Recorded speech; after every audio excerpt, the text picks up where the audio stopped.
Okay, and now I'm going to zip it. Okay, so this is the May HWIN Housing Workforce Initiative Network meeting. We're doing 4 of them this year, so the next one is going to be in August. Today's topic is employment services for youth with unstable housing. So if everybody can go in the chat, I think we're going to make it more efficient. Go in the chat, put your name, the agency you work for, and you can put your position or if you work with youth services. And then if you want to answer our icebreaker question, let's see, Maureen came up with who encouraged you when you were a young person? So is there somebody when you were a young person that was a mentor to you or encouraged you? I think, Maureen, you told us you had a person who encouraged you to pursue going to Berkeley, right? Yes, she did. She told me that story. But anyway, go ahead and put your information in there. Jamie, do you have the link to the Google spreadsheet where everyone can enter their name and their contact information? That is an excellent question. Let me look for it. Okay, we have a spreadsheet where everyone can enter their information. Kind of the goal of the HWIN meetings when they started last year was to increase connectivity between partners who are working in homeless services and workforce services. So we've gone over different topics of specialization that people identified. Last time it was people who had experienced justice involvement, incarceration. So now we're looking at youth services. I'm about to change it. Okay.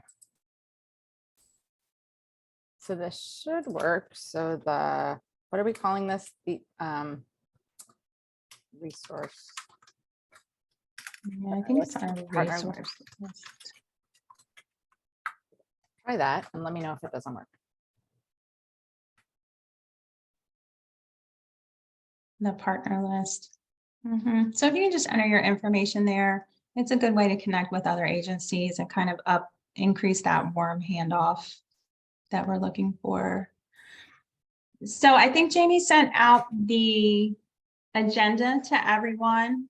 We're going to have some experts in the field spend about 10 minutes each talking about their programs, possibly some of the challenges they face when working with youth and engaging them in employment.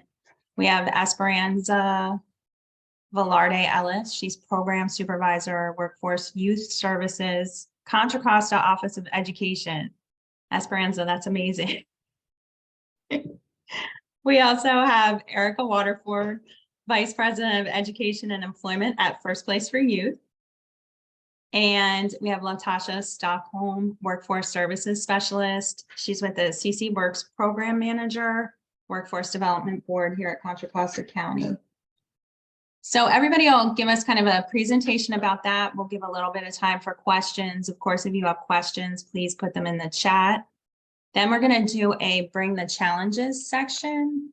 And Jamie's going to facilitate a Jamboard for us where everyone at the meeting can kind of, don't be afraid to talk during that time either, unmute yourselves, but it's an opportunity to bring kind of the challenges you're facing in linking youth to different services.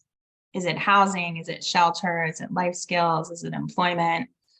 And just kind of what we're all facing to be more successful in supporting youth in our community. And then the last part is a matchmaking section where we'll take a look at kind of what the group identified, what the trends are and challenges, and it'll be a chance to share solutions or identify who are the problem solvers in the meeting and how we can better connect. And we're kind of, those last 2 sections are going to be communal. So feel free to, talk to each other, make connections, let us know what you're facing and what your successes are. So we'll have a few more minutes and see if everyone's here, if everyone's put their information into the chat. And if you have a chance, go ahead to that Google Doc, the partner list, and fill out your information. And I think we've got everyone on there. We've got a nice group of people.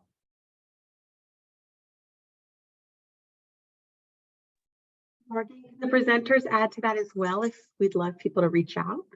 Please do, Erica. Yeah, we would love to have your contacts there, your information. I'm gonna re-link it because if you came in after we shared it, then you won't see it. So I'm gonna do that again. And we can post it as many times as we need. Hi there. Hi. So I think, what do you guys think? Do you think we should let Esperanza start her presentation? Esperanza, are you ready? I am, and so I just need to share my screen if that's okay. Let me see if I can give you the power to do that. I'm gonna make you a co-host. Okay. And we'll see if that does it. Perfect. So it's not letting me find my PowerPoint slide. Of Let me, course not. of course not. Let me Technology. close it and then try it again. Mhm.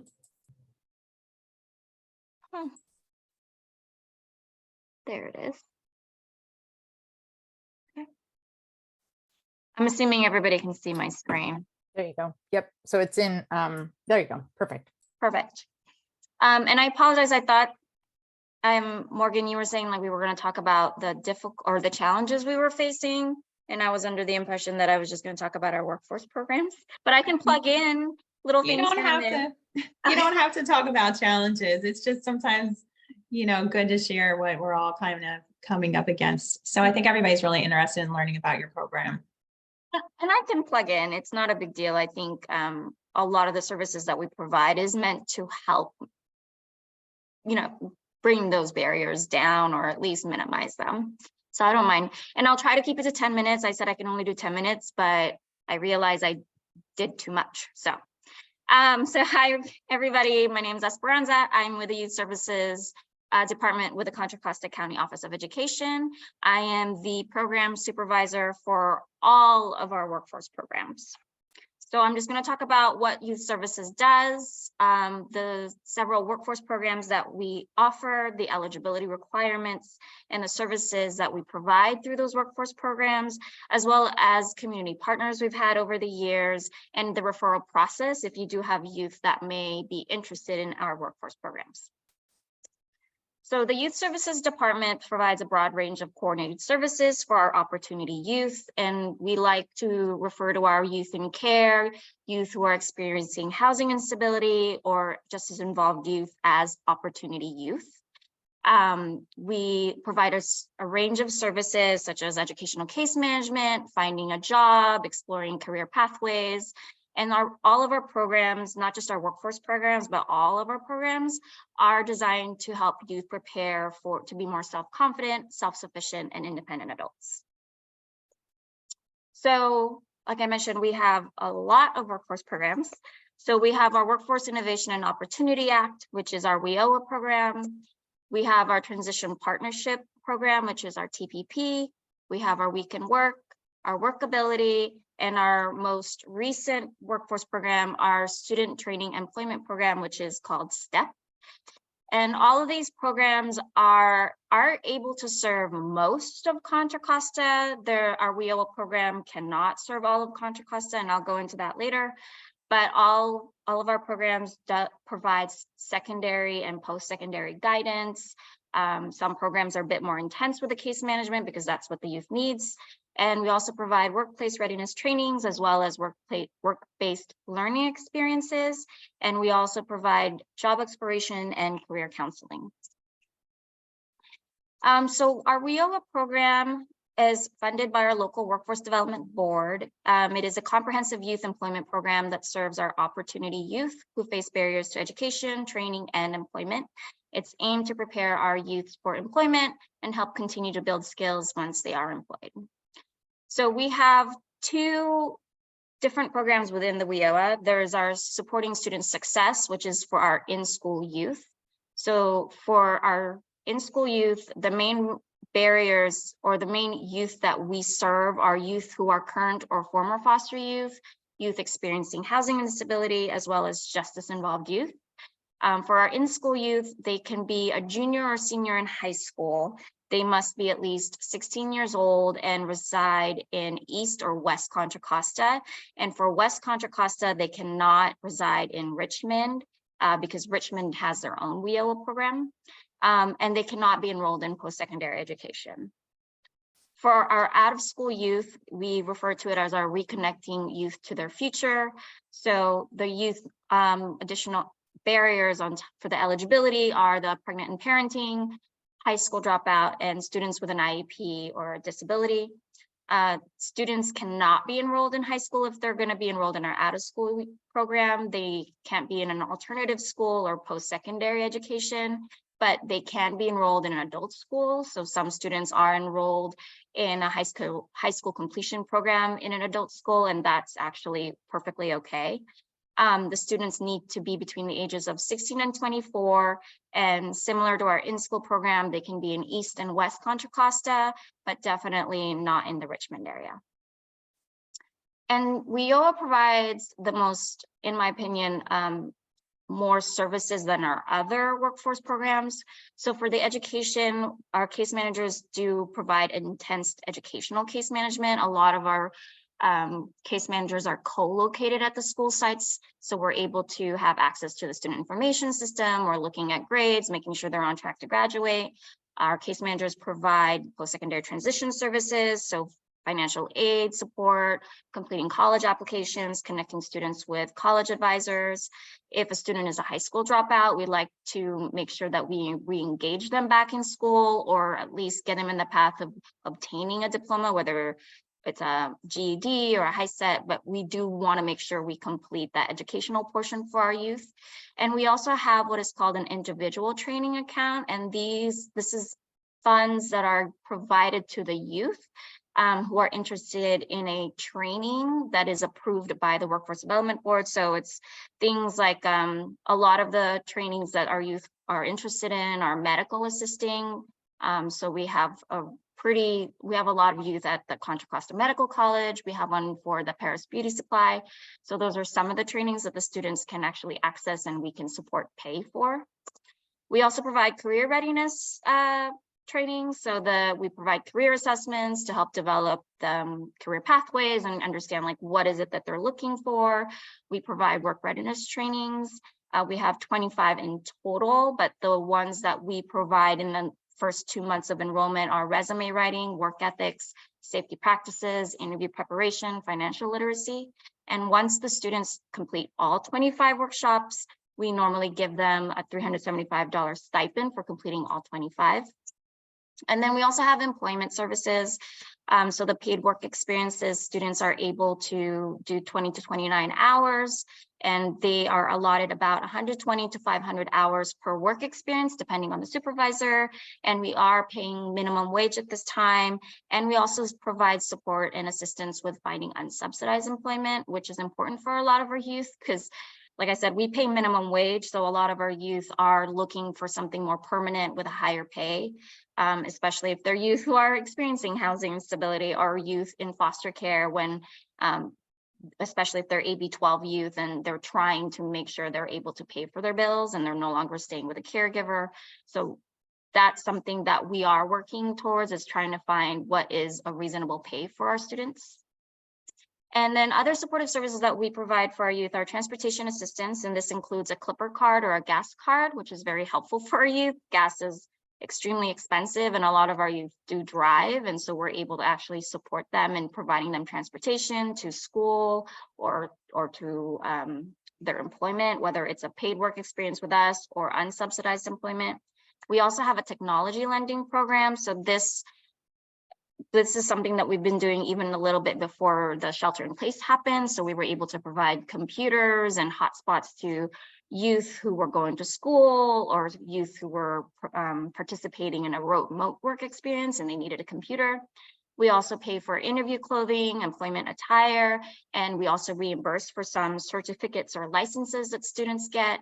And we also provide a $50 Target card incentive for students or youth who are able to maintain an unsubsidized employment or keep or maintain their placement at a post-secondary education level. Another workforce program we have is our transitional partnership program, so our TPP and our weekend work, and these programs are funded by the Department of Rehabilitation. These programs work with youth with disabilities, and the same idea where we try to prepare them and build their skills necessary to secure and maintain competitive employment. So for our weekend work, it is any students, as long as they're 16 years old and enrolled in school, who have an IEP and 504 plan. And unlike WIOA, they could live anywhere in Contra Costa County. So we could do anywhere in Central, East, West, doesn't matter if they're in Richmond, we can serve them. And if youth are enrolled in weekend work and they are also current or former foster youth, they can actually transition to the TPP program for more hours. Same thing with weekend work. They do need to have an IEP and 504 plan. They need to be at least 16 years old and enrolled in school and living in Contra Costa County. For TPP, services aren't as intense as WIOA, but we do provide the educational case management as well as the post-secondary transition services. Their TPP caseload is a bit larger than our WIOA caseload, so the educational case management is there, but it's not as intense. The TPP also they also provide career readiness trainings, so this career assessments, career exploration, the work readiness trainings, the resume, work ethics, safety, interview, and financial literacy. But unlike WIOA, we don't pay a stipend for the students completing the career readiness. We also do employment. So unlike WIOA, TPP does 100 hours per work experience. And we only pay minimum wage, and which is, you're gonna hear that a lot. We just pay minimum wage across the board for all of our workforce programs for now. And our case managers do provide assistance with finding unsubsidized employment as well. For TPP, we are able to provide transportation assistance, but only with Clipper, not a gas card. And we do offer technology lending services, as well as purchasing employment and interview clothing. For weekend work, it's a little bit more, it's a little less services. So we are able to provide the employment services that we offer with TPP, the paid work experiences at 100 hours per work experience at minimum wage. And we also provide the career readiness. Similar to TPP, we are not able to pay a stipend for completing all the work readiness trainings. We also have a workability program, which is funded by the California Department of Education. This is also intended to serve students with a disability, and it's meant to help them transition to employment and lifelong learning and quality of life. For our workability program, we only serve our students at our Golden Gate Community Schools, which is a COE, which are COE schools. We have there's Golden Gate in Richmond, Pittsburgh, and Brentwood. These are students who have had trouble staying at a normal, I don't want to say normal, at a regular school structure, and require a little bit more smaller classes and more one-on-one support from teachers. These are students who have been expelled or are just having trouble with their attendance and truancies. So these are students also with an IEP and 504 plan and at least 16 years old and enrolled in school. And they don't necessarily, they can reside in Contra Costa County, but as long as they're attending the Golden Gate schools, we can actually enroll them. And the workability services are similar to the weekend work, where we do the employment, it's 100 hours at a minimum wage. And same with the career readiness, we provide all of the same services, but with no stipend. And STEP is our newer grant. It is an annual grant, so it's something that we do have to reapply for every year. It is funded by the Foundation for California Community Colleges and DOR, and the WDB was actually awarded the funding, and the WDB subcontracted to us to implement the work. It is intended to serve youth who have an IEP and 504 plan and experiencing housing instability. So for the STEP eligibility, it's pretty direct. It's any student in Contra Costa County who is experiencing housing instability, and they must have an IEP or 504 plan at least 16 years old and enrolled in school. And the STEP services are similar to our other DOR programs, which is paid work experiences at 100 hours per experience and at a minimum wage. But unlike the weekend work and our TPP programs, we do provide the career readiness or work readiness trainings, but we are actually able to provide a $100 stipend for completing all work readiness trainings.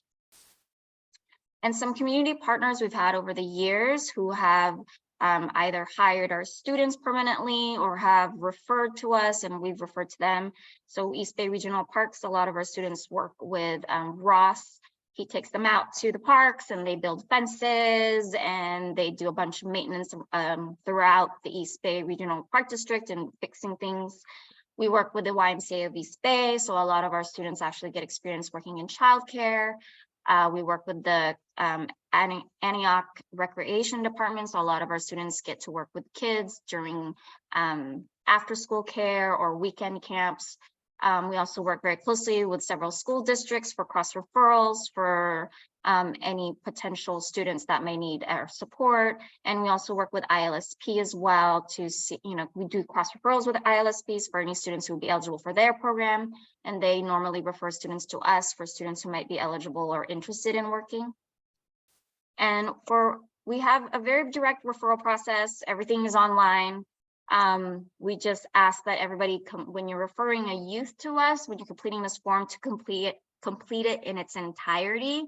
There is I think the last two questions ask, who is this form being referred by?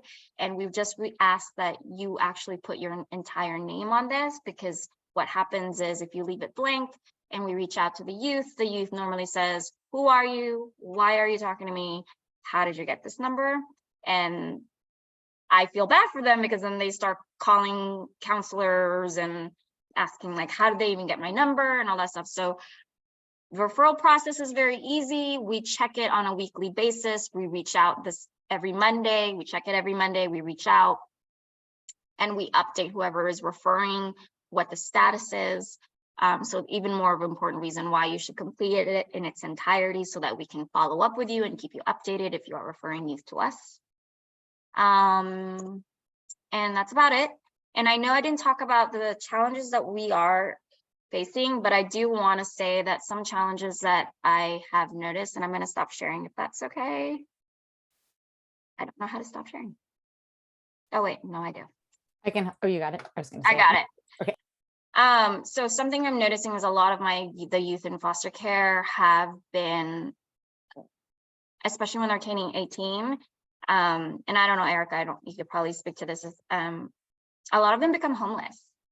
And I had a youth who was in my WIOA caseload and she exited completely. So just as an FYI, she exited completely. She was no longer in my caseload. There was no conflict of interest whatsoever. She was turning 21. She did not prepare. And I remember she was staying at a transitional housing in Pleasant Hill.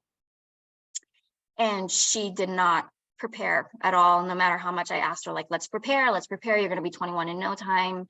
And she was told that she had to leave her housing the day of her birthday. Yeah, and I was like, where are you going to go? And she's like, I don't know, I don't have family. This poor youth doesn't have a mom, like her mom is in the streets, she doesn't know where her mom is, her grandmother passed away a long time ago. And she actually stayed with me for a little bit to get back on her feet. And that's just something that's happening a lot with my youth who've kept in touch with me over the years, is just there's not enough housing, even though there's that new bill that says there's going to be 1,500 new transitional housing offered. There's just not support. And I think, I'm not saying all social workers are like this, but there's some social workers who are very hands-off sometimes. And so I've had youth where they're coming from East County and we don't have the resources or the housing in East County. So I'm having to call West County and say, can you take this youth right now?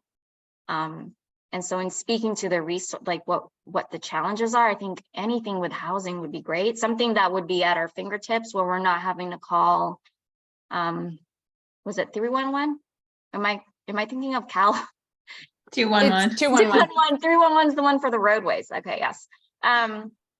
I'm confusing the two, but something that is more easily accessible to us as providers would be great for our youth, because it does happen. You know, I had a case manager that told me a youth's parents died and they didn't want to be in foster care, so they just started living in the car with a friend. So I just, that's my, and I obviously, like, if we had all the money in the world, that would be great, but we don't. We don't. You know, and unfortunately, their education suffers along with that as well. And with the minimum wage that we can pay in our workforce programs, it helps, but unfortunately, it's not enough to pay for a room or anything like that. So Esperanza, I feel everything that you're saying with clients we meet as well, and I'm sure Erica will have a lot of information to add. Your program, do they stay with your program? Is it up to 2 years? ideally, so the DOR programs, the ones where we have a partnership, the programs that are meant for the students with disabilities, because there have to be students with a disability, they can only stay in the program as long as they are still in school.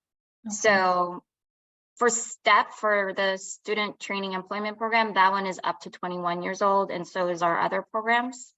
So they do have to still be in school, and they can be at a community college. That's okay, as long as their IEP and 504 plan are current. For our WIOA program, ideally we are doing a year to 2 years, because the case managers are working very hard to make sure that they are stable. So the housing is stable, that the employment is stable. We have a lot of youth that are going from one job to the other, and we never feel good about closing their case until they actually stay at a job for at least 6 months. And that I always recommend with my case managers, like, stay with them for at least 6 months and really follow them through and see what we can provide for them. That's why we are always saying, like, if they need employment attire, what will make them successful at their current job? Like, if they need clothing, let's get them the clothing. If they need that gas card, let's get them $100 gas card every month. That is something we're very mindful of. And once we see a little bit more stability in their housing and in their jobs, then we feel a little bit more comfortable closing their cases. And then we do have 1 year of follow-up where we're just kind of touching base with them on a monthly basis, making sure they're good, that they're getting the support and services that they need. Fantastic. Thank you so much. I don't see any questions in the chat, and I want to make sure we get to hear from everyone. So I'm going to go on to Erica Waterford from First Place to Youth. And Morgan, I just want to flag super quickly, I put a link in the chat. So next month, Esperanza, I really hear the challenges and concerns you have, and I don't think you're alone, and this is going to come up again. We are having next month, we have a quarterly COC, Continuum of Care meeting, and the focus is going to be on youth homelessness and the needs, what's available, but also the needs as we start to think about going after more and more funding to build out our youth services in the homeless system of care. So just flagging that, if you're interested, we would love to have you come bring your input. And I know you have to run. Hello, okay, I'm going to share my screen here. Let me go ahead and get that up.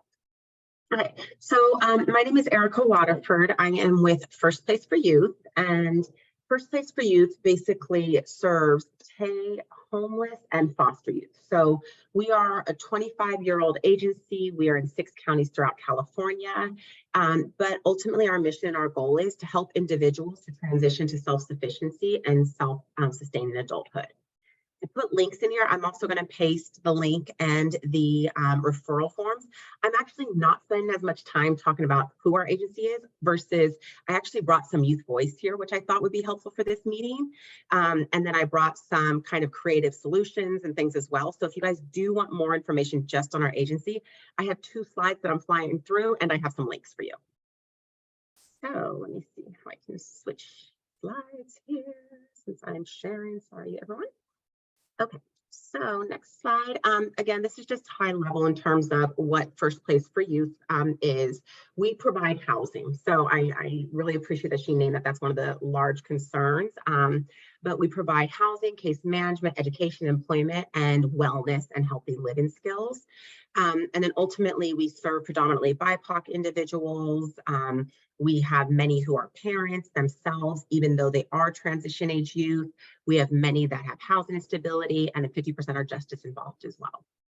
And again, we provide safe, stable housing. We do scattered site models. So we are in 6 counties throughout California. We do roommate situations where our agency is the master leaseholder. And then throughout the community, the young person is able to stay in their units. 2 years is our benchmark, but I'll explain a couple things where they can ultimately stay up to 4 years almost. We provide intensive case management. They have 2 staff people. They have case managers as well as specialists who are specialized in education, employment, workforce, and career coaching. And then wellness skills, which is really those wraparound supportive services, everything from social emotional learning, mental health referrals. So that is basically the scope of what our agency does. As I mentioned, just kind of where we're at, you can see all the counties we're at throughout California. As well as we are now in actually 6 different states nationally as well. And so again, one of the differences that I do want to just highlight as people are kind of thinking in terms of eligibility is our Flagstaff program serves foster youth. So it serves 18 to 24-year-old foster youth through, I saw earlier someone asked what, what AB12 is, what THP is, what basically we're able to serve them up until the age of 24 because we diversify our funding streams. So we actually get multiple different funding streams so we can try to see which one they're eligible, and then that's when we put them on. So that's something we do a little bit different too, is we try to really get diverse funding streams so that way it removes as many barriers as possible to serving youth. We also have 2 independent living skills contracts. So in Solano County and San Francisco, we are the independent living skills contract holder, which provides supportive services only with no housing attached to it for 15.5 to 21-year-olds.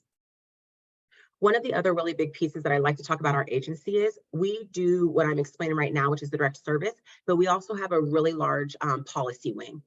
So we just got back from the state capitol. We're pushing 5 new policies and bills that will increase housing for TAY individuals across the state of California, that will decrease barriers for agencies accessing that funding and that housing so that we can provide more housing for homeless individuals. We also do policy advocacy work with removing barriers to employment supports, education. So, while we're going to talk a little bit about the program services, we also recognize that we need to also make the state better in terms of policy so that all of our agencies can really serve the individuals too. Okay. I think, on top of that, I know there's a lot of individuals here who are just homeless serving agencies as well. And so we also do homeless youth services. So we have 3 homeless youth service contracts that we provide. They're not in Contra Costa County, they're in other counties, but in terms of what I'm going to show you guys, our research is based on not only foster youth. A lot of the things we're looking at are pertain to homeless TAY and foster youth TAY. I love this slide. I know I only have a couple minutes, so I'm going to breeze through, but I always share this slide because, we have to laugh. We all do really, really hard work. So if you're an educator, we all have these image of when you say TAY, most people want to run. Most people kind of are like, oh my gosh, TAY. But, we really want to emphasize that our role and goal is to focus on this bottom one here where they have potential. They are resilient. They are young people that might push back, and they have so much great potential that with all of our supports, they can really make a difference. So when I'm kind of going through some of the youth voice, whichever of these you identify as, the goal is to get to this bottom right one, that we want to all see the potential in them. And so young people helped me pick some of these images, so it wasn't just me saying these too, so. Okay. So I have just 3 slides that I wanted to share with the group really quick, that one of the big things about our agency too is we incorporate youth voice into everything, meaning we want to know, is what we're doing working? And if it's not, we're going to fix it, and we want to pivot it. We want to know, in terms of all of us as service providers, are we doing things that are actually helping young people? What's getting in the way? What are some small pivots we can make that can really make our programs more impactful? And so we did across the state of California, 6 different counties, homeless and foster TAY. We did I think this was about 60 young people or more for these ones. We asked them critical questions, meaning the first question we asked was, what were the top skills that you need to succeed individually as a young person, as a TAFE, you yourself? And so the top ones that came out were self-motivation, self-belief and motivation. I want to name on this one. This has been one of the hardest ones for us as an agency because we can't bill for this. Okay, so, you know, although we're hearing their voice, I think this has been really impactful for us to start with this youth voice, because then we had to understand it wasn't just about billable hours, or it wasn't just about this, you know, milestone achieved, but a lot of things they're naming were actual stuff that they named as being the most significant to help them to succeed. The second one that they named really needing to succeed was access and connection to resources. A lot of what came up with this, and I'm going to say some things that everyone in this room might not like, was they said that all of our systems are too confusing, that they felt like they had to go to a million different places to get one thing. And so one example that an individual shared as a joke, which I was like cringing, was to get a bus pass to start a new job, they had to go to 4 different offices. They had to have a pre-meeting, they had to do an intake packet, they had to do, and they kept going. And I was like, what on earth? So they just named that a lot of our systems that are created to help them actually create more barriers for them accessing supports and resources. It's also very intimidating. They named that they're told to go to where adult services are. And so they walk in and you have vets, you have, you know, reentry individuals, you have older adults, and you have an 18-year-old who has very few resources and supports walking in trying to get help.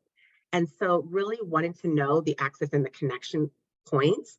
One thing they named too, and this was something that as an agency we shifted and made sure we were mindful of, is they said sometimes when they went to actually try to access resources, it was also the least friendly experience they've ever had. So again, if you're walking in, we understand all of our teams are working hard or exhausted. And when you're talking about an 18, 19-year-old walking in somewhere, if they're not seeing a smiling person, or if they're told rudely to wait, or that they missed something, our young people were, you know, they were like, screw it, I'm not going to even access this. The third key area was they needed success skills development. I personally share, I have a 20-year-old, and I'm like, I can't imagine my 20-year-old trying to navigate some of these systems without a supportive adult. Our young people shared with us that we make assumptions that at the age of 18, they're supposed to know how to do certain things without actually teaching them how to do it. So when we talk about success skills, if we set an appointment with them, how can we spend a minute to be like, hey, can you put that in your phone? How do you set a reminder the day before to even ask them, what is your plan for transportation to get there? So they said they actually need support developing those skills so that they can succeed versus very punitive things when they don't succeed. Okay. And then again, barriers to success, lack of determination, motivation, and self-belief. This one for me was not their fault. It was a lot of our society's fault. So if they're continually told they are not good enough, our individuals are predominantly in the foster care system. So, you know, they don't have those supportive systems really encouraging them every step, even when they make mistakes. So a lot of them really, really lack determination, motivation, and self-belief. One thing when we were doing staff, we did staff survey, and after we got youth surveys, is there was a mentality that, oh, they're lazy, right? Or that first screen I showed is like, oh, they just don't want it. And then when we actually spoke with young people, one of the stories I share is a young person who was about to finish their GED and had to turn, high school diploma, had to turn in one final packet. And the staff was like, oh, they're being combative, they're unmotivated, they don't want to. And we had a meeting, and the young person told us they had done the packets, they were throwing them away. They said, I don't want to graduate because no one's going to show up to my graduation. They said, I don't want to graduate because that means I have to be an adult. So again, when we're talking about young people, how do we get our teams like mind to get away from these preconceived, they don't show up for me? Well, maybe there's a reason they're not, or they're not turning things in. Let's dig deeper. And how do we help build those motivations and self-belief in them when historically for all the young people we are all working with, it has not been pre-established in them. And then again, very real external barriers that I know everyone on this call already knows, right? Work-life balance. You know, some individuals have the luxury of being able to take a job that pays less or only go to school and not work. A lot of times the populations that we are serving do not. So they're trying to balance being a parent. They're trying to balance, you know, housing stability, finding a house if it's changing week to week or not knowing where it's going to be. They're trying to balance transportation. One problem is sometimes a lot of our homes or shelters are actually not within transportation for them to get to. So we're actually creating more barriers for them, or we haven't mapped it out with them. And so they're very, very real barriers. And so, with agencies, if we really invest in, how do we even just name every single barrier? And that's our role. And again, needing additional skills and support, similar to what we touched on before, and then needing to build supportive connections and resources. And so again, this is everything. If I start a new job and I realize I don't understand something, they don't often understand who do you ask, because they see their boss as someone that maybe they're not supposed to seem like they don't know 100% of what they do. So really teaching them in any atmosphere we're putting them in that they have those connections and those resources. Okay. I apologize, I'm trying to keep my eye on time, but just basically these were the uplifted ones, and what our youth are saying is that they lack guidance. A lot of times they don't understand the why they're doing these. They go into our programs and they're told, here's your option, go do it. They're exposed to very limited options. A lot of them are said, this is your one route, do that route, you have to. And some of them, unfortunately, there's this connection to you have to do this route or you'll lose your housing or you'll lose your supportive services. Motivation and self-doubt. They did not have the confidence they could accomplish their goals. And then this balance of school life and work. So really quick before I go to the next slides, I wanted to just share those because I think as you guys kind of go to your next topics, hopefully those can maybe pull some ideas too and some things you guys are seeing similarly. But I think so often we focus on the tactile things we don't have, right? Like we need this resource, we need that, versus some of the very soft skill things that are easier to shift and to change as well. Okay, I'm taking 2 breaths and then I'm sharing some innovative things we've tried and are doing. And they're not that innovative, but I want to share. So one of the things that after we heard all of this voice, we redid our programs. We looked at how do we do better by our young people. And so within that, we kept our Flagstaff program and we made pivots, but we also added new things. One of the biggest things that we heard was, again, that they're not exposed to things, that they need this balance of work-life balance. And so what we identified is we needed to create more equitable opportunities for them to get to our mission, which is living wage and self-sustainability. And so we brought in an apprenticeship model. I'm sure everyone on this call has heard about apprenticeships to some degree, but just super quick hit, what is the apprenticeship model that we brought in? The way that we got to this was we actually did a year of research nationally on evidence-based and evidence-informed models, learning models, earn and learn models, training models, education models. And then based on those, we brought these back to the young people to really look at the pros and the cons of every model. And this model they named would be the one they'd want to engage in the most, because it removed one of those biggest barriers that they needed to make money when you're talking about housing instability. And so with an apprenticeship model, they're making money from day one. So it's not this, I have to like drop out of school, or I'm sorry, I have to like quit my job and go to school for 6 months. And then I don't know, unfortunately, how I'm keeping the lights on. And so we do 2 tracks. We do traditional track, which is community college. It is all those resources, state universities. This is another track that we have brought into our model because we need young people to know that they have an option on which track based on their needs can get them to success. So what we do is we have various apprenticeship models that I'm going to speak to, but one of the learnings we learned quickly was when you're talking about Tay and young people and 18-year-olds, they don't always succeed if you just throw them straight into an apprenticeship model. So we have also incorporated pre-apprenticeships. And so what a pre-apprenticeship is it's basically an on-ramp to the formal apprenticeship.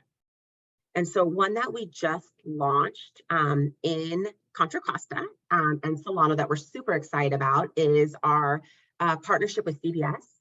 And so it is our pharmacy tech pre-apprenticeship program. And so we have partnered with CBS for quite some time. They run our formal apprenticeship for pharmacy tech.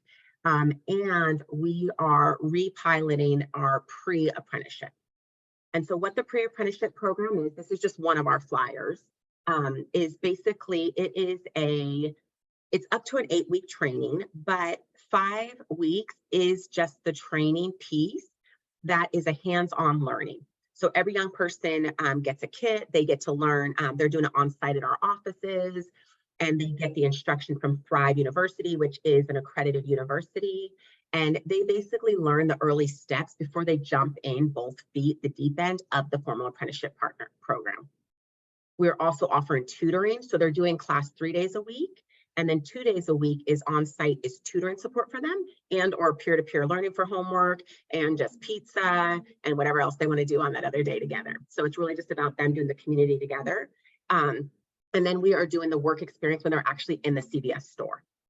So with CVS, we have multiple locations throughout Antioch, Pittsburgh, and Concord are our current identified sites where the young person has up to 80 hours on those sites. So this is our pre-apprenticeship. I'm going to stop sharing screen real quick and just kind of share. So the idea of the apprenticeship that we really want to bring in is how do we do hands-on work-based learning for young people where they are paid to learn? And so a couple things that we have learned very quickly is apprenticeship has been an amazing model for them. We already have early data that shows that individuals who engage in apprenticeships are actually increasing their weekly wage at higher rates than those who are not. They're also finishing certifications under their belt at double the rate of those who are not engaged in the apprenticeship model. And so, you know, understanding that, you know, we want to destigmatize it. We're also doing it in non-traditional fields. And so one of the other ones we have is a partnership with YMCA for early child education. It's in partnership with the community college where they are doing 3 days of work on site at the YMCA. They are doing then a couple days in the classroom where they're earning a certification and they can do credits towards their associate's degree as well. And then another example of another apprenticeship that we run is with Jiffy Lube. And so with Jiffy Lube, they actually are on-site Jiffy Lube, getting paid from day one. And then they get their certifications and they do their training to become a lube technician.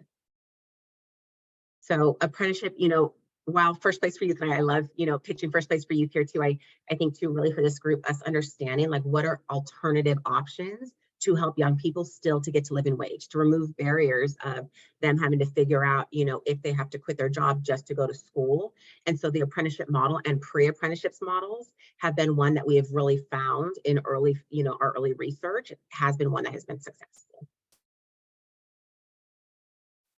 So Erica, that's fantastic. A lot of the stuff that you brought up from the youth voices really echoes with what we're seeing, and especially accessing services and how difficult that can be. I had one quick question. With your apprenticeship, are your participants, are they paying rent during that time, or is their rent being subsidized? So because the way that AB 12, which is the system that pays for it, we can't call it rent, but they do savings contributions.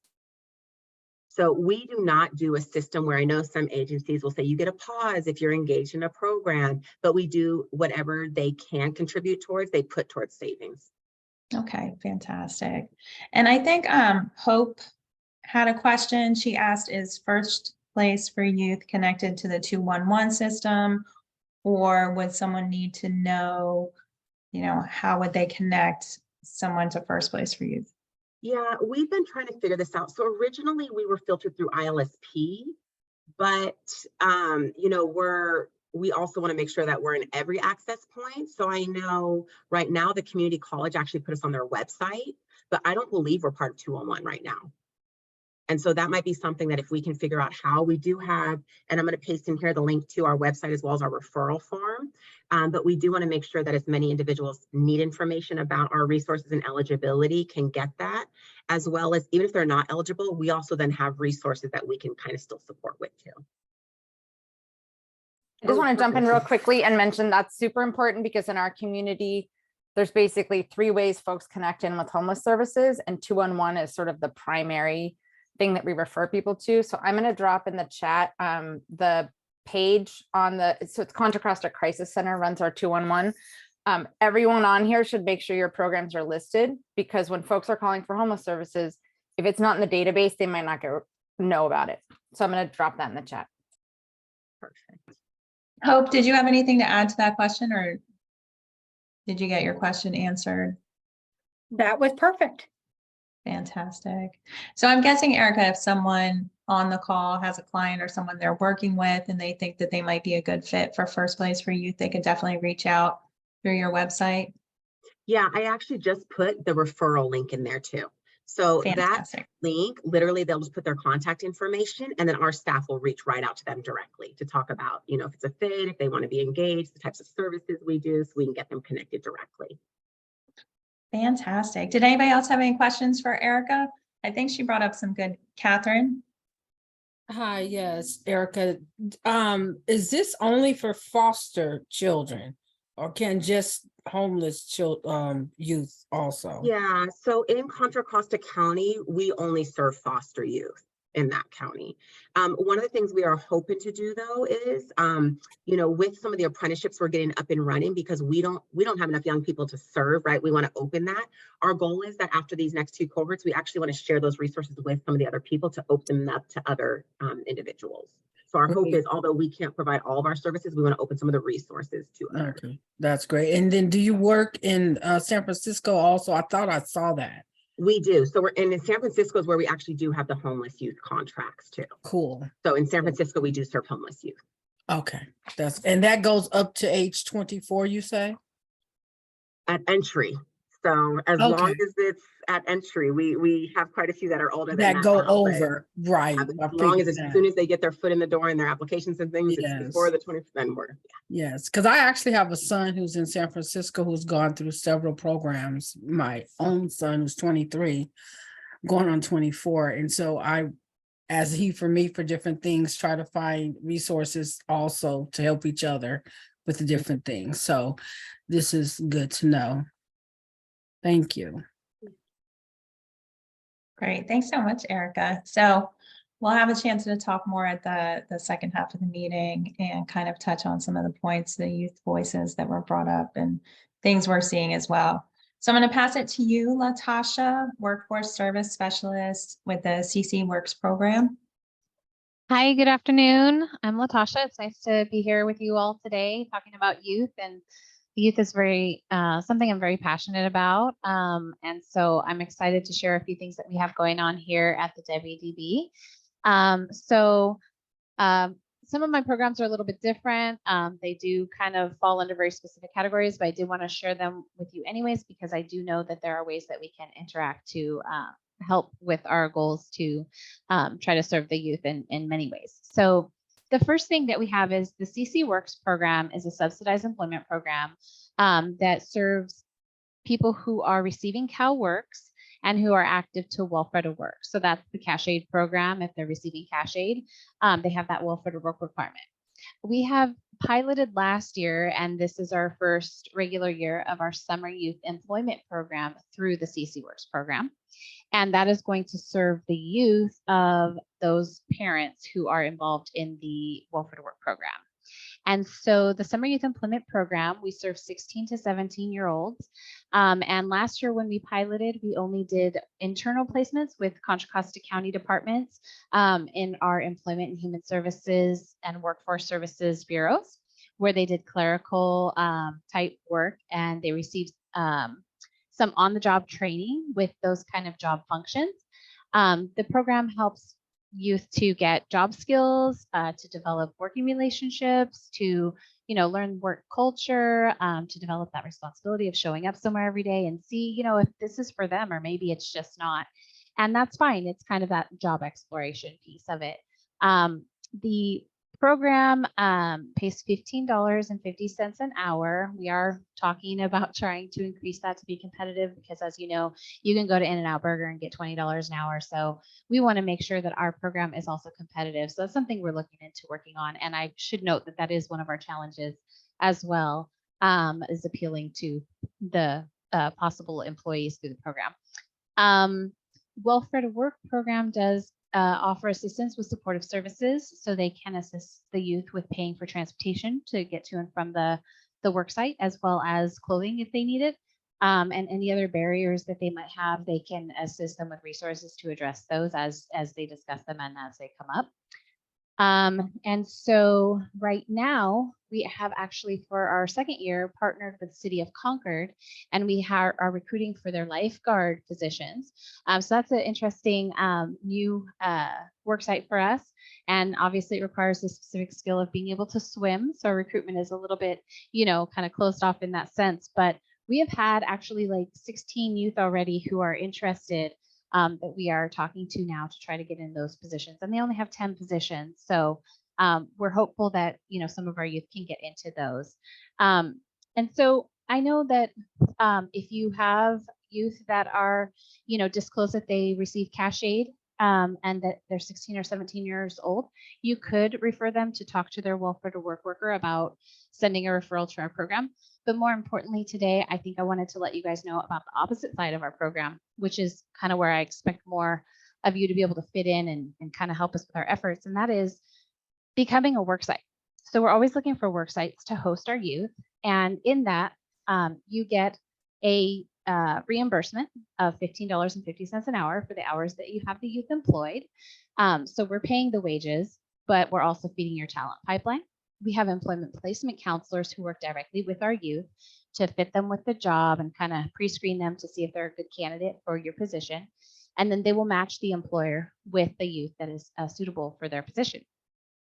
This also helps them support themselves and or their families for the summer, things they might need for school clothes, activities that they want to do, and things like that.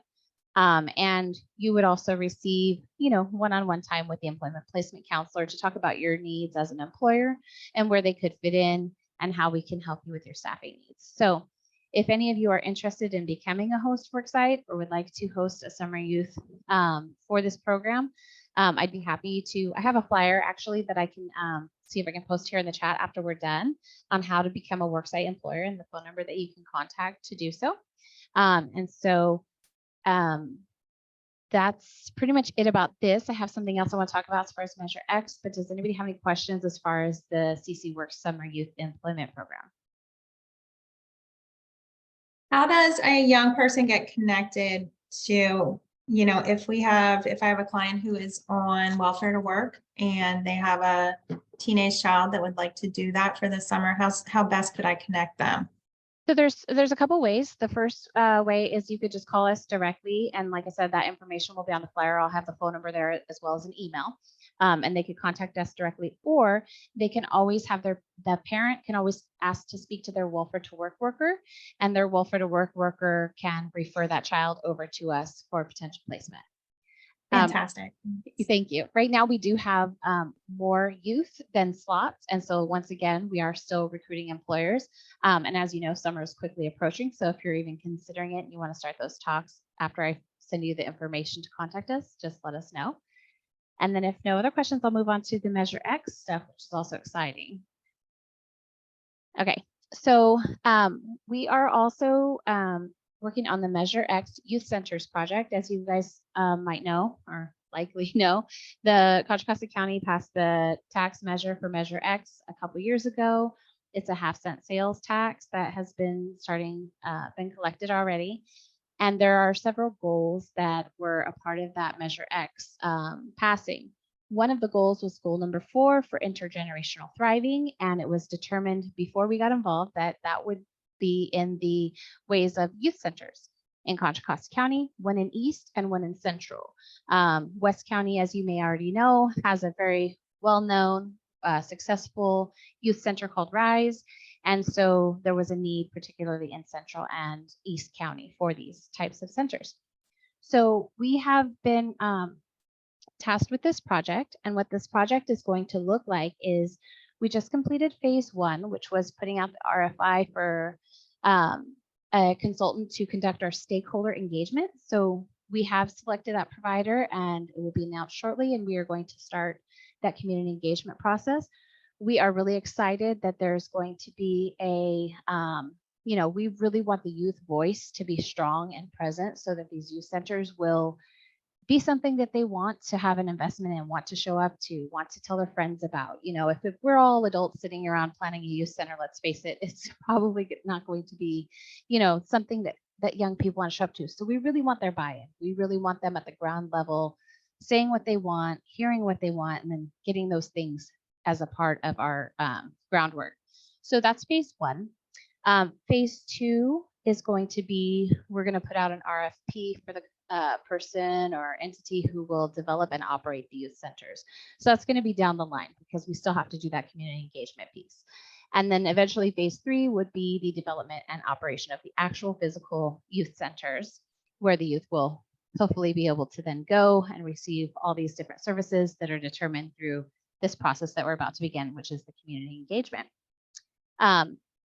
since these are so far out, we didn't want to just kind of sit here in all this planning and not have anything to offer the youth. So ahead of the centers, we want to offer the youth some events and some ways that we can interact with them, some services we can provide, and start really just meeting them where they're at. And so one of the things that we're going to start with is this summer, actually at the end of June, on June 27th and June 28th, we're going to be having some youth summits. There's going to be about 400 to 500 youth at each of these events. They will be Contra Costa County residents, particularly preferably in the areas that the events are at. We're going to have one in East and one in Central, as are the youth center is going to be.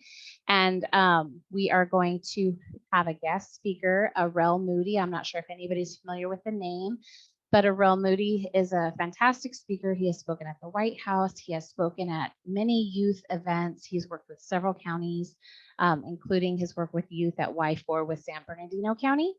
And he is coming to us for 2 days. He's going to do an all-day event both days. And he's going to be doing some motivational, meet the youth where they're at, kind of speaking, talking to them about how they can get from where they are today to where they want to be eventually, but with baby steps that are realistic to them, that are kind of like, what can I do right now? Like one of the examples he gave was, you know, he was talking to a high school student whose brothers were incarcerated, you know, her parents were incarcerated, and she just felt no way out of that kind of lifestyle. Like she was inevitably going to be incarcerated. So he said to her, what do you want to be? Like, if that's not your trajectory, what would your dream be? She said, well, I want to be a lawyer in New York. And he said, okay, don't talk about like all the big schools you need to go to. Let's talk about tomorrow. When you wake up tomorrow, what do you need to do to be a lawyer in New York in 10 years? And she said, okay, well, I need to go to school on time. And he says, yes, perfect. Do that. Okay, that's your first step. Wake up tomorrow and be to school on time. And he goes, okay, what's the second step you can do tomorrow? And she said, not talk back to my teachers, not get put in detention, not go smoke weed with my brothers across in the park. Okay, that's step 2. That's tomorrow. Just waking up knowing that in that moment. And then he, you know, went further out and talked about school and everything, but it started with tomorrow. And sometimes the things that our youth want to do, they seem so far away, and you don't realize as a young person, it matters how you start tomorrow. And so I'm really excited for him to come and to talk with our youth. We will be having an open registration, more information to come. We're probably going to do it on Eventbrite, but it will be free. We're hoping to provide lunch. We're hoping to have prizes, and we're hoping to have a really great day. So look for that. I can give Maureen the link and she can share it with the group once we have that going, if you have youth that you want to invite. But I think it's going to be a really great event or events. And if anybody has any other questions about either the Youth Centers project or the events, let me know. Otherwise, that's it for today for me.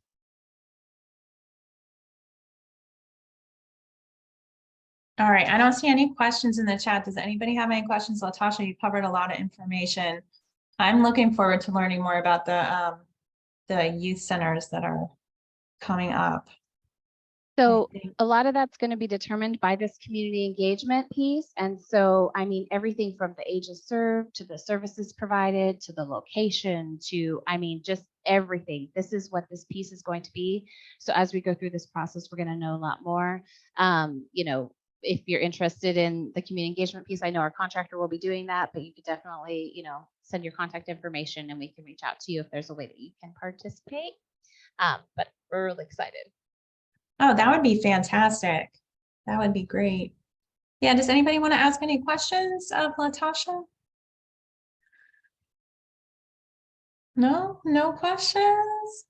All right, so I'm gonna let Jamie join me on this. I really found the presentations were informative this time and really covered a lot of identifying the challenges.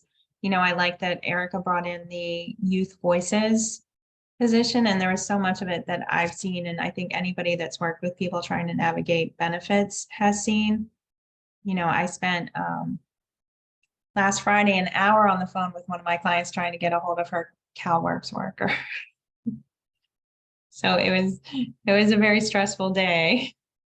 But so the next part of this, we were talking about identifying challenges, working on a jam board, then coming back with networking. And I think we've got about 25 minutes left. So we kind of wanted to see where the group is at. Do we want to have a conversation about some of our challenges? Do we want to post them? Jamie, what are your ideas? Yeah, I had a couple. So one was like, do we want to focus on challenges? The other option is, I know a lot of times folks have like announcements and things they want to share about their agencies and programs and things that are going on so that we can also get to know each other better. One option we do have, because let me be clear, I don't think we have enough time to like talk about all of our challenges and then try and sort of, we were talking about sort of matchmaking, right? Like if somebody says, hey, I have this issue, somebody in the group says, hey, I know somebody who could support you with that, or our program addresses that. That might actually be a great option for our next meeting, because I don't think we have enough time this meeting. What we could do is I could put the Jamboard link in the chat, and folks, we could capture all the different challenges folks are having and come back and discuss them at a future meeting, and then leave some time for networking. Or we can take time, I can share the Jamboard, and we can spend maybe 15 minutes talking about challenges, which would leave us with about 5 minutes for sharing out. So I want to just take a temp check, since this meeting is for you all to meet your needs. Do you have a strong feeling one way or the other? Would you rather spend more time on challenges or more time on networking and learning about each other's like announcements and learning what each other's working on? I see a thumbs up. Was that for the, maybe we can do like a 1 or a 2. The first option is spend time on challenges. Second option is more time on networking. And in the interim, I'm going to put the Jamboard. Okay, so I don't know if I'm going to make an executive decision for a minute. I want to show people how Jamboard works. Okay, I see a vote for 1. Let me at least show you this so that you can, hold on, what is happening with my computer? Give me 1 second. There we go. Okay. So I don't know if folks are familiar with Jamboard, but basically if you click on the link in the chat, you should come to this page that just says challenges at the top. So this over here that looks like a little post-it note is basically a virtual post-it note. So it's going to be anonymous, so nobody's going to see what you're writing, but you could click on here and you could say, my biggest challenge is finding shoes for youth for work. You hit save and boom, it goes up there. Nobody sees that it's yours, but you can put your name if you want. And that way we can capture all the things that folks are struggling with. And I actually captured some of the stuff that Esperanza was saying earlier. So like not enough housing or support for young people aging out of foster care, lack of resources and housing in East County. This will actually can help guide what we might want to talk about in future meetings or resources that we want to share out. We can take 5 minutes right now. That's if I think let's do challenges since nobody's jumping out. Yeah. Okay. Sometimes it's easier to just kind of make post-it notes. And Yep. I also liked something that Erica brought up is the sometimes unthought of soft skill challenges. Because I personally tend to go to, oh, we need shelter beds for young women with children. Does this capture it like self-confidence, self-esteem? Is that what you're thinking? Motivation. Motivation. Motivation. All right, I'm going to click on the link. Okay. Yay. Look at this, everybody. You can change your colors if you want. I'm just going to move things around to spread them out. So you can go back and change your color if you want to. And if somebody doesn't have access to Jamboard, you can put something in the chat and I'll drop it in, or you can unmute and I can also be your scribe. So specifically thinking about challenges relating to young people, relating to employment and housing. So young people with unstable housing and where that crosses over with employment. But also actually, if there's anything specifically related to housing or just employment, we can capture all that. Yep.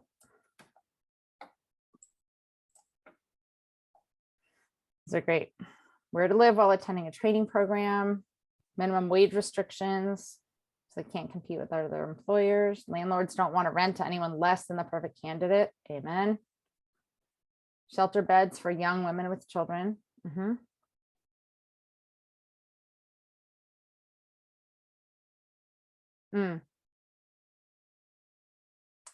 Yep, housing feels too big. Okay, let's see. Need apprentice opportunity, paid apprentice opportunities for young people. Okay, I'm going to add that. Oops. Mix it up, do that one on pink. Oh, good Lord, yes. Having to repeat the intake process through multiple resources, referrals, filling out tons of paperwork.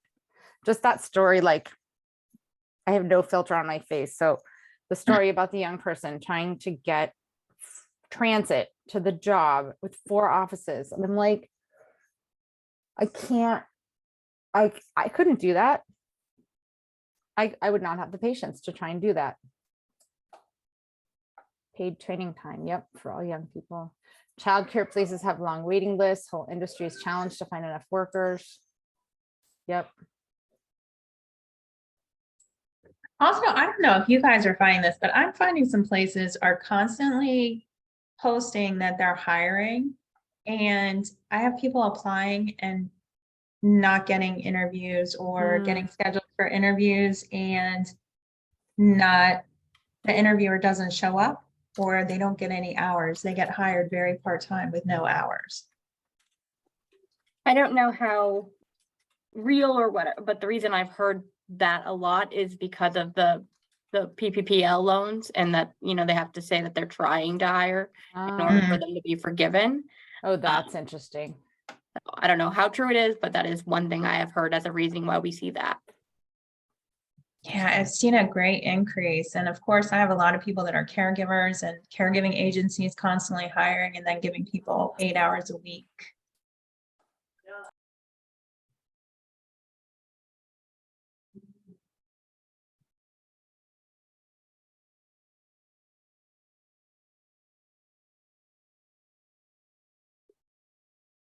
I saw one that says a listing of the different programs that the youth can access in one place, if that's even a thing, and maybe it can be if someone has the information. So one thing I did want to flag,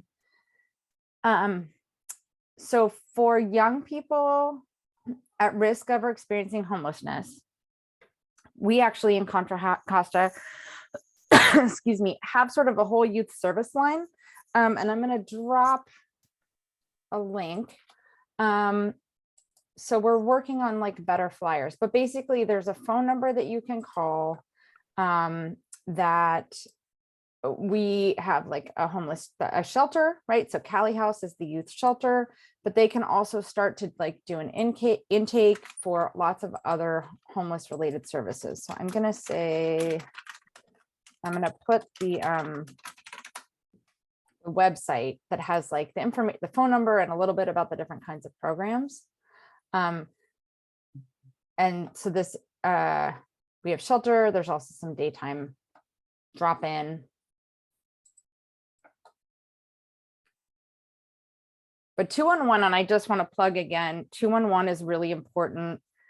If someone doesn't come through that portal I just described, like we're really guiding people to 211 or our care centers, right? So GRIP in Richmond and Trinity Center in Walnut Creek. There also is now a transition age youth core mobile outreach team. So if you have young people that want to connect in with core mobile outreach, they should let the dispatchers know. You let them know, or have them let the dispatchers know, and they actually have a specialized team that is very knowledgeable about all the services, but also they're younger and they have some special training. So connecting with core mobile outreach, you would call 211. And then there's like a tree to get to them. Hope I saw you unmute. Do you have a question or a comment? I just wanted to clarify, is the core team just one core team, right? Not a different one for transitional youth age? Actually, yes. So we have, I think now 14 different mobile core outreach teams. And one of those 14 teams is a specialized transition aged youth team. So yes. So the tricky part is they cover our entire county, which is like half the size of Rhode Island. So the thing I'll always say about core mobile outreach is they're not like emergency response, but they are a mobile resource that can like come meet somebody at your office. They can meet somebody at a college campus. They can meet somebody at their car. They can meet somebody wherever they are after their job at McDonald's. Like they can come meet them where they are. It might not be like that same day, but they can build a relationship and come to them. Does that help clarify, Hope? Yes, indeed.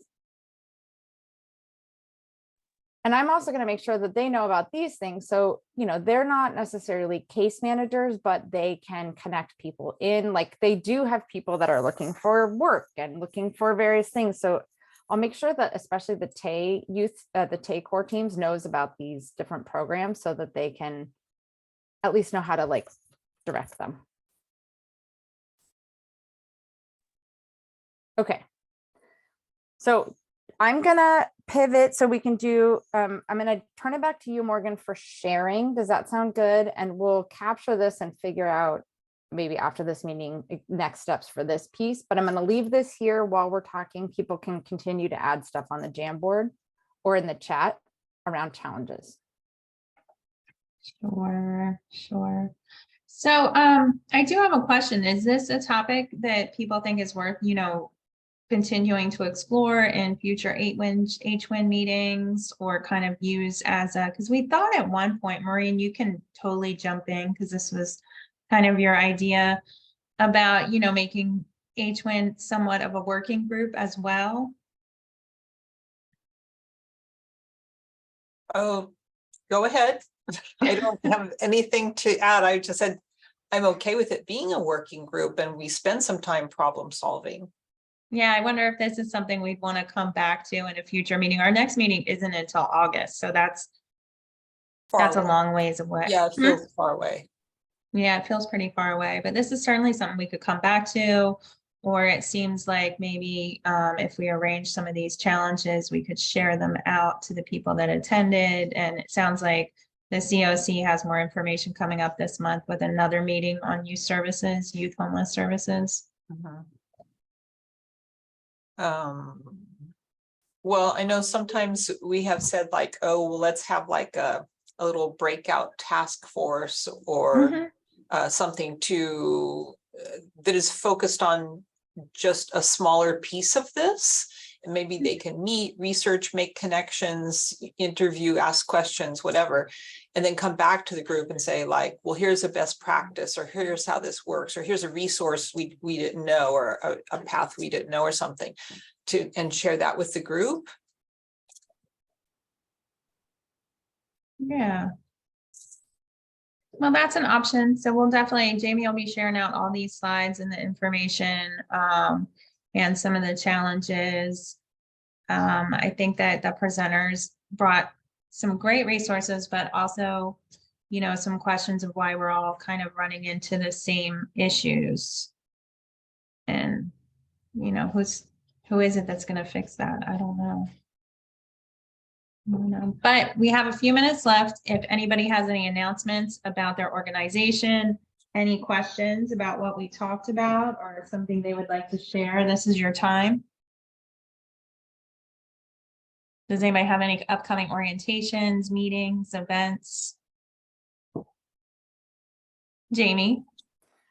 So I plugged it earlier, but I wanted to just flag again that our quarterly COC community meeting, which is typically like we present a little bit of information, but it's more like how our system of care is getting input from people on a particular topic.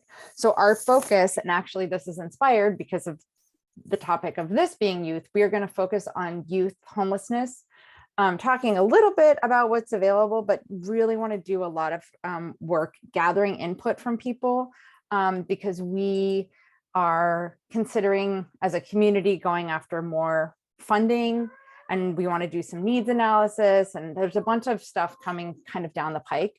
So I invite you all. I'm going to put the information in the chat. Again, you can just register. It's going to be online. It'll be June 9th. And I'm going to put this chat in there. But again, like if you're here because you're interested in youth and homelessness / education, we would love to get your thinking and input. Especially, I just saw like a whole bunch of challenges. Like I'm going to give that to the folks on our team working on youth services to make sure they're seeing all that. That sounds great. I'm gonna register for that, Jamie. That sounds great. Does anybody else have anything? Go ahead, and I'm just filling out this form. So go ahead and jump in. No, it's a quiet group. I was going to also say, like, are there future topics that you feel really strongly that you want to hear about? Because these meetings are only quarterly, like we have a little time to plan. Any burning issues relating to homelessness and employment and sort of that intersection? And when we send you also the follow-up email with the slides and the recording and stuff, you can tell us there too. Did we send out the notes to the last meeting? Or I don't think we did. I was relying on Morgan to do that. So yeah, I didn't send them out, but I can send them out with our follow-up from With this everything. one. Yeah. Mhm.